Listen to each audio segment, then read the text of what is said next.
So we're going to take a look at the book of Jonah, and we need to ask the question, first of all, who is this prophet Jonah? And we have a brief reference to him in 2 Kings and chapter 14 and verse 25. So let's start there then, 2 Kings 14 and verse 25. And we are introduced to Jonah as a successful prophet whom God uses to restore some territory to the nation of Israel, territory that had been taken from them. So this is 2 Kings 14, verse 25. God restored the territory of Israel from the entrance of Hamath to the sea of the Arabah, according to the word of the Lord God of Israel, which he had spoken through his servant Jonah, the son of Amittai, the prophet who was from Gath Hepher. So here is Jonah then being located in the reign of Jeroboam II. And so we are looking about 785 BC. That's who Jonah is. Let's turn to the book itself. So the minor prophets and the book of Jonah. And I'm sure all of us are familiar with the story of Jonah. It's a Sunday school standby. It's one that we've learned perhaps in our ordinary schools, the story of a man who was swallowed by a great fish, and the fish took him down to the bottom of the sea from the seabed. He then prays to God, and the fish vomits Jonah onto the beach. This is the stuff of imagination. And Jonah is a very unusual book because it's a narrative prophecy. So there are no words of the Lord, there are no oracles, there are no sermons, there's no revelation given to Jonah by God, which he then speaks. What's so unusual about Jonah is it's a narrative, it's a story. And it's unique in that respect. It tells the story of his call to be a prophet, his refusal to obey, and then his reinstatement. So we're going to take a look at the structure of the book. And the book of Jonah is quite easy to divide into 2. So we look at the first chapter and verse 1. Now the word of the Lord came to Jonah, the son of Amittai, saying. Then look at chapter 3 and verse 1. And you have, now the word of the Lord came to Jonah the second time, saying. So those verses divide the book neatly into 2 parts. So the first part of the book is the call to Jonah and his disobedience, chapters 1 and 2. And the second part of the book is the call to Jonah and his obedience, chapters 3 and 4. So very easy to analyze in terms of its structure. When you go into the content, things get a bit more complex. So let's take a look. The first section, then chapters 1 and 2, you have the call in the very first verse. Then chapter 1, verse 2, you've got the instruction. And you'll see exactly the same in chapter 3 and verse 2. So can you see you're meant to take chapters 1 and 2 and run them alongside chapters 3 and 4. They're like 2 columns that are held side to side. You don't read the book of Jonah starting at the beginning and then going through to the end. You place the book into 2 columns and you look at what's similar between them and what's different between them. So the first column, chapters 1 and 2, the second columns, chapter 3 and 4, what connects them and what makes them different. So it's very similar to the Gospel of Luke, when Luke puts the story of the birth of John the Baptist and the story of the birth of Jesus side by side. He runs them in parallel motion and you compare and contrast. Well, now what happens in the book of Jonah? Compare, contrast, chapters 1 and 2, chapters 3 and 4. So, chapter 1, verse 2, arise, go to Nineveh. Chapter 3, verse 2, arise, go to Nineveh, that great city, and preach to it the message that I tell you. Chapter 1, verse 2, arise, go to Nineveh, that great city. So there's the commission. Verse 3, but Jonah arose to flee to Tarshish. And then chapter 3, verse 3, so Jonah arose and went to Nineveh. So you can see straight away, as you can compare and contrast, the first 2 verses of chapter 1 and the first 2 verses of chapter 3 are virtually the same. And then comes the difference. Chapter 1, verse 3, he goes the opposite direction. Chapter 3, verse 3, Jonah goes to Nineveh. Let's carry on then in chapter 1. But Jonah arose to flee to Tarshish. Now, everyone will remember that Tarshish was a port city in Spain. And so Jonah is fleeing as far away from Nineveh as it would be possible for him to do. He's not just going in the opposite direction. He goes to the ends of the world to escape the commission that he's been given. He went down to Joppa and found a ship going to Tarshish, and so he paid the fee. And he went down into it to go with them to Tarshish from the presence of the Lord. Now, 2 things there. The easy one is the word down. And so if you just cast your eyes throughout chapter 1, you got verse 5. Jonah had gone down into the lowest parts of the ship, and he lay down and was fast asleep. And you've got the whole idea of downward movement. And some of you will remember that down is how the book begins. And then in chapter 2, middle of the way through, we get up. Okay? So it's downward motion and then upward motion. And the book ends up. It ends with Jonah on the mountain overlooking Nineveh, waiting to see what would happen. So the book starts down and it ends up. And just to make matters a bit more complex, we might think that down is bad. So he goes down to the ship and he goes down into the depths of the ship and he goes down into the sea and he goes down into the belly of the fish and he goes down to the seabed. So that all sounds very bad. And then you might easily think that up is good. So the fish vomits him and he goes up to Nineveh to preach in chapter 3. But it's not as easy as that, is it? Because when Jonah goes up the mountain and he overlooks Nineveh and he waits to see what happens to Nineveh, that's an upward place. It's not a good place. So up doesn't necessarily mean good, but down certainly means bad. And then the second thing is this phrase that's repeated in verse 3.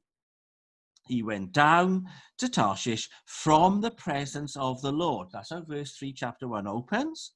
And then in chapter 1, verse 3 at the end, he goes down from the presence of the Lord. So twice you're told, what is the motivation for Jonah? And Jonah wants to escape the presence of God. He wants to be away from. Now, that's very interesting because you don't get in the Old Testament ever the idea that God can only be found in Israel, that God is territorial, he's an earthbound God of a particular nation. But the sense isn't so much that Jonah wants to escape from God by leaving God behind in Israel. It's the idea that Jonah wants to run and hide from God. He knows that God is everywhere. He knows that God makes the heavens and the earth, but Jonah wishes to hide from him. And so you get chapter 1, verse 4.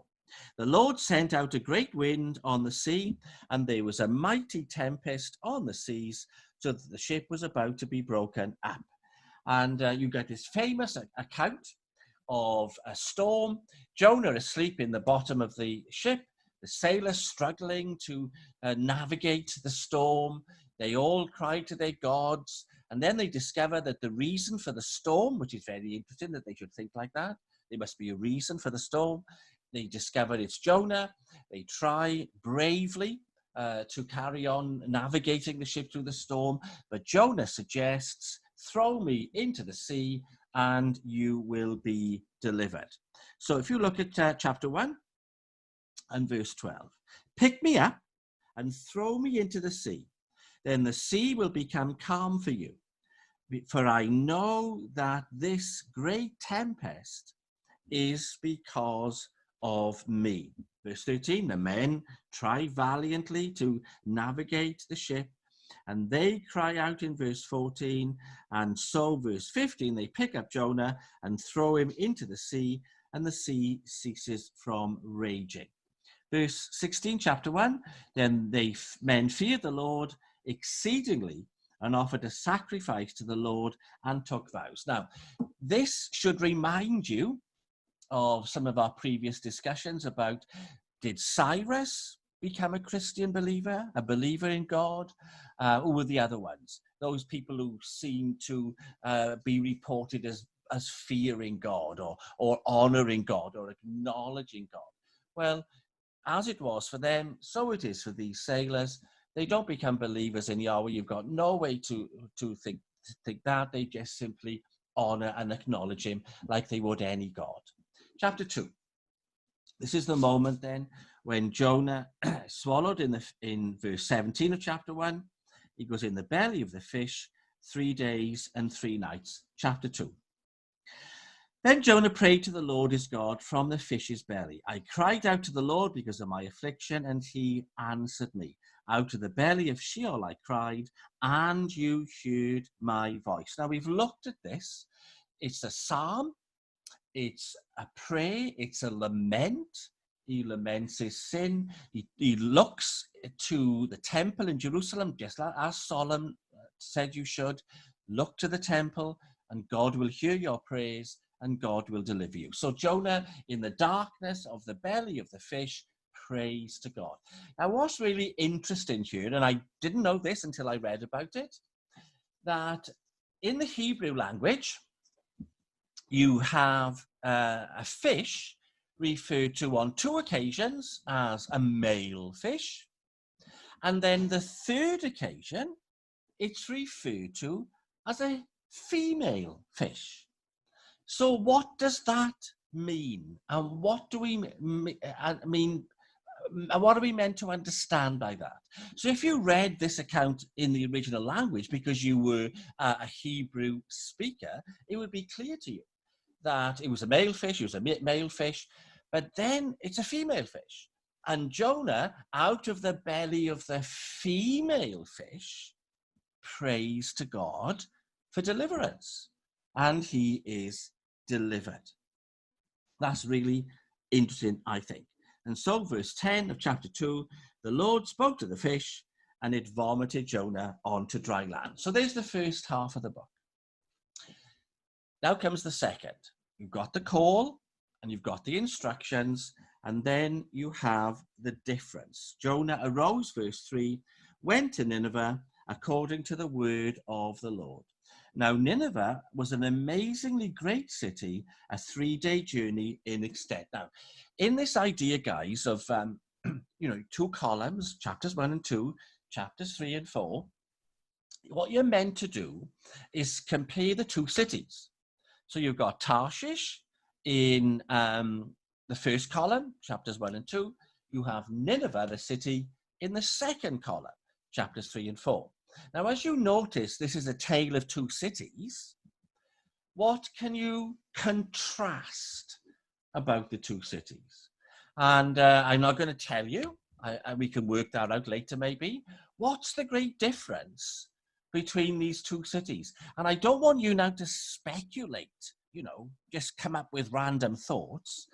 In the text, what's the difference? The obvious, startling, glaringly simple difference between the 2 cities. So we have Jonah, verse 4, and then he begins to preach. Now that word in verse 4, and I don't mean a single word, I mean the message, the word in verse 4, is the only prophetic revelation in the whole story. So verse 4 of chapter 3, yet 40 days and Nineveh shall be overthrown. So verses 5 then to 10 gives us what happens in Nineveh. Jonah had preached 40 days. He preached this message of judgment.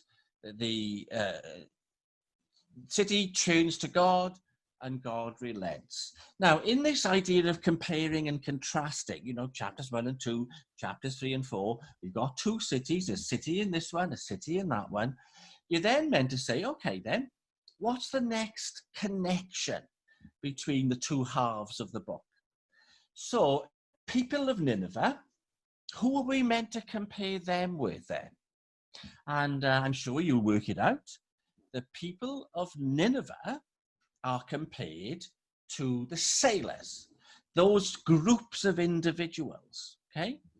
Jonah's present in them both, and Jonah speaks to both, and he speaks to both about God, and for both the sailors on their boat during the storm, and the people of Nineveh in the storm of the wrath of God that is about to break on them, both the people they respond. So you can make those connections between the sailors and the Ninevites and how they respond to the presence and to the word of Jonah.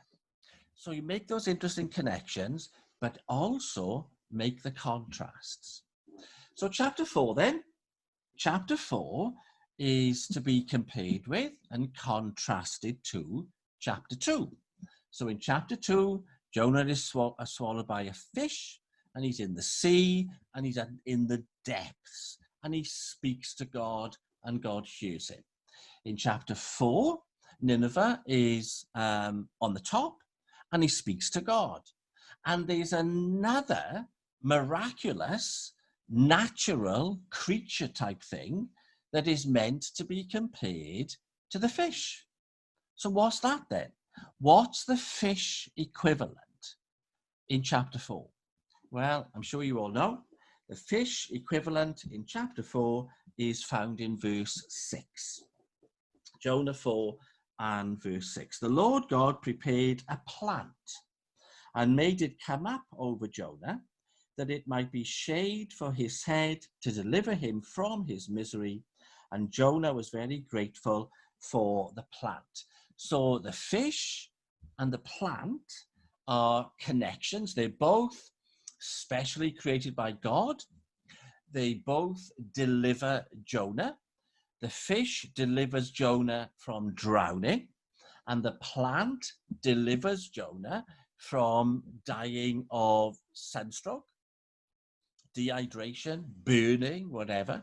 So both are special creations, and they are both means of deliverance. What's the difference between the fish and the plant? And as you read down into chapter 4, I'm sure you can see that in chapter 4, Jonah is very grateful for the plant. How does Jonah feel about the fish? Was he grateful for the fish? The fish did save him from drowning. Do you have anything to tell you in chapter 2 about how Jonah felt about the fish? And then let's continue down into chapter 4, verse 7. As morning dawned the next day, God prepared a worm, and it so damaged the plant that it withered.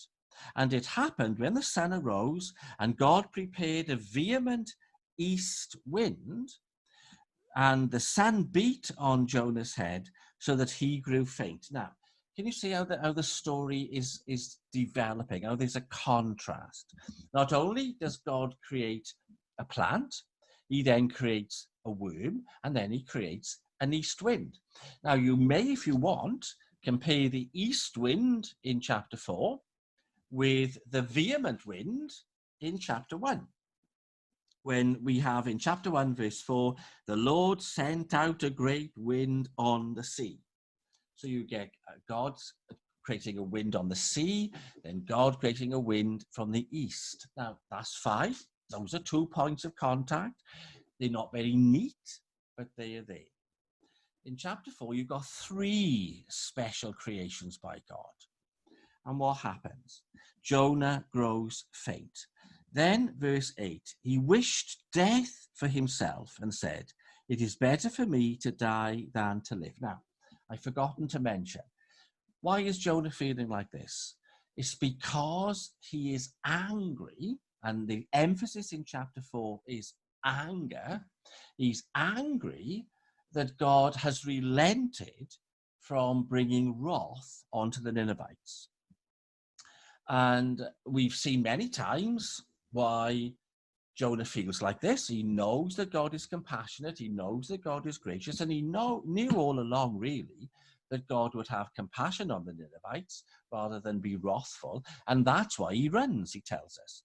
I ran because I knew you would do this, God. I knew you would be kind rather than wrathful on these Ninevites. And they are our enemies. So Jonah is having this great moment of despair and anger. Verse 9. God said to Jonah, "Is it right for you to be angry about the plant?" Now, we have this exchange between God and Jonah, which is a new thing. This is a new element in the story. And for many people, this is the decisive element. It's a conversation between Jonah and God, in which God is challenging Jonah about Jonah's reasons for anger. And Jonah begins by being angry because God has destroyed the plant, which was his shade. But then God kind of teases it out from Jonah that Jonah's really angry with him. He's deflected his anger onto the plant, but the real reason for his anger is God. And so God leaves a challenge to Jonah. And he says, "Aren't I right to have mercy on 120,000 people who don't know their right hand from their left, whilst you take pity on something for which you never worked, the plant, which came up in a night and died in a night? You have pity for that because of its impact on you, but you have no pity on these people who do not know me." And that's the exchange between God and Jonah. And it's the culmination of the book. And one or two things to say about it. Verse 10, "You have had pity on the plant," this is chapter 4, "for which you have not labored, nor made it grow, which came up in a night and perished in a night, and should not I pity Nineveh, that great city in which there are more than 120,000 persons." Now, as you look at that verse, you've noticed it before, we have a sudden end. It's almost as if the original ending might have been lost. If this was always the intention, then it's an unresolved ending. We are left without a resolution to the story. Does God punish the Ninevites? Jonah's waiting. He's waiting for that 40-day duration to see if God really has relented. What happens to Jonah? Does Jonah stay on the mountain full of anger, wishing to die? We don't know. Now, if that's the intention, we have a very unusual element here. And the element is the purpose of this book is deliberately unfinished. Now, what do we make of that? Can I just say one or two more things? Jonah is like Elijah. He has lots of points of contact with Elijah, who said, "It is enough. I am no better than my fathers." And Elijah wishes for death. And he also has points of contact with Job. And this exchange at the end of chapter 4, in which God questions Jonah, is very, very reminiscent of the way that God questioned Job. And he says to Job, "Do you remember, prepare yourself like a man, and I will question you." Job had been questioning God. Jonah now questions God. He says that God says one thing, but he really means to do another. "It's God's fault that I ran away," says Jonah, "because I know what he's really like." So there's that cross-examination. And just like in the story of Job, it's set in a courtroom. The imagery is of a prosecutor cross-examining a witness. And so Jonah is cross-examined by God, and his testimony is proven false. He's exposed, if you like, by God in the wrongness of his outlook and his anger. Okay, so it suddenly just ends. It's unresolved. Why is the book here? What is its purpose? You've had the two columns, 1 and 2, 3 and 4. You've made the connections. I haven't done it completely for you, because you can even do it towards the end of 2 and 4 and make some more. But I want us to turn to the New Testament. And the purpose of the book of Jonah is given to us by Jesus in Matthew's Gospel. So let's finish in Matthew and chapter 12, sorry. Matthew 12. And there's a whole series of verses that explain to us the purpose for the book and why, in a sense, why it's unresolved. So I won't add my thoughts about why the story of Jonah is unresolved in the Old Testament, but I will show you and talk with you about how its purpose is revealed to us by Jesus. So we're in Matthew 12, and we'll read from verse 38. Then some of the scribes and Pharisees answered, saying, "Teacher, we want to see a sign from you." But he answered and said to them, "An evil and adulterous generation seeks after a sign, and no sign will be given to it except the sign of the prophet Jonah. For as Jonah was 3 days and 3 nights in the belly of the great fish, so will the Son of Man be 3 days and 3 nights in the heart of the earth. The men of Nineveh will rise up in the judgment with this generation and condemn it, because they repented at the preaching of Jonah, and indeed a greater than Jonah is here." So what's the purpose of the book of Jonah? You're told it 3 times in one verse, and that verse is verse 39. The purpose of the book of Jonah is a sign. Jonah is a signpost. He is like the signs in John's Gospel. Remember, there's 7 signs. The whole story of Jonah, we have it because it points, and it points to Jesus Christ.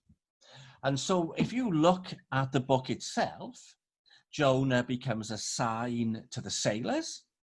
Jonah is a sign to the Ninevites. Jonah in the belly of the fish is a sign. The whole of the story points, and it points to the person of Jesus Christ. That's why we have it. And if you think of it, you can see just how many points in the story of Jonah are signs that bring us to Christ. So take Jonah in chapter 1, and you've got him in the boat, and he's asleep in the lowest part of the boat, and there's a storm. Well, all of you will straight away link this to the occasion when Jesus was asleep in the boat, and there was a storm raging, and the sailors in Jonah become the disciples in the Gospels, and they row and they row and they struggle, and they wake Jesus up just like the sailors woke Jonah up. And it's the actions and the words of Jonah and Jesus that still the storm. Now, Jonah in the boat is a sign that points to Jesus. And what you need to do is compare and contrast what happens with Jonah in the boat to what happens with Jesus in the boat. But Jonah is a sign. Now, in Matthew, we have the fact of chapter 2, and chapter 2 is a sign of the resurrection. So Jonah in the belly of the fish 3 days and 3 nights, he becomes a sign pointing to Jesus in the resurrection, in the grave, in the heart of the earth. Jonah calls himself in the fish's belly, living in the Sheol, the other place, the place of death. So there's the sign. If you go to Nineveh, which Jonah approaches, is a sign. Nineveh becomes a sign of Jerusalem. So as God looks at Nineveh and he sees 120,000 souls who do not know their right hand from their left, and God is moved with compassion, so Jesus approaches Jerusalem, and he does that. Do you remember at the start of his last week, and he says, "Oh, Jerusalem, Jerusalem, how would I have gathered you under my wings as a hen gathers her chicks, but you would not." So Nineveh becomes a sign pointing to Jerusalem. And then you've got the 40 days. The 40 days is a sign pointing to the 40 days in the ministry of Jesus. Jonah is preaching, becomes a sign to the preaching of Jesus. Can you see how this is the main purpose of the book of Jonah? Pointing to and being a sign for Jesus. Now, what that then leaves us with is what's known as the problem of chapter 4. How is Jonah in chapter 4, when he's angry and he wishes death and he's protected by the plant, and then the plant is destroyed and he's interrogated by God, how is Jonah there a sign that points to Jesus? You can see it clearly in 1 and 2 and 3. You've got the problem of chapter 4. And that is where we do our discussing then. How is chapter 4 a sign that points to Jesus? So whether you want to discuss about an actual fish, was it really possible for a fish to swallow a human being? Was it possible for a fish to hold a human being alive in its stomach for 3 days and 3 nights? All of that is, if you like, secondary. The major purpose for Jonah is he is a sign, he is a type. He speaks very clearly about the person and the ministry and the death and the resurrection of Jesus Christ. But what about the problem of chapter 4? There we go.